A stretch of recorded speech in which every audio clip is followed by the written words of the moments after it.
Speaking of regulation, like something that people have been talking about a lot recently, which I'm sure you've answered a ton of questions on, is SAB 121 getting repealed, banks getting into custody. Do you view this as competitive to you? Is it growing the pie, or are you going to be the one powering that lending for, sorry, like powering the custody for them? Yeah, so SAB 121 is really interesting. It was a hilariously specific accounting rule Hmm. that seemed like it was a specifically designed regulation to keep banks from becoming digital asset custodians.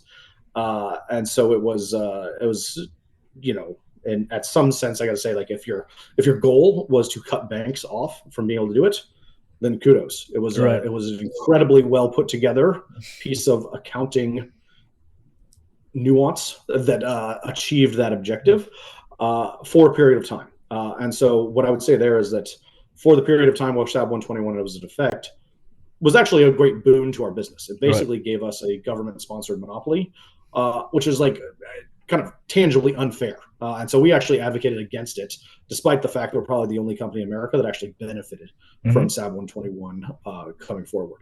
That said, we had at least a half dozen conversation with large banks where they were going to use us as a sub custodian for their digital asset offerings, all of which got killed by SAB 121. And now those conversations are coming back.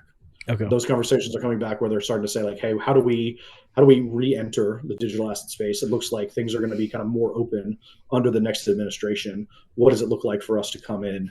And we want to partner with somebody who's already regulated at the same level, or maybe even in some cases higher than us. Right. Sometimes there's national or large state banks, and we've got the national bank, and so that partnership is going to be a really natural opportunity for us to go after more of that landscape. So I don't consider it competition at all. Rather, it's looking more and more like we are going to be an enabler for those banks coming into the digital asset ecosystem.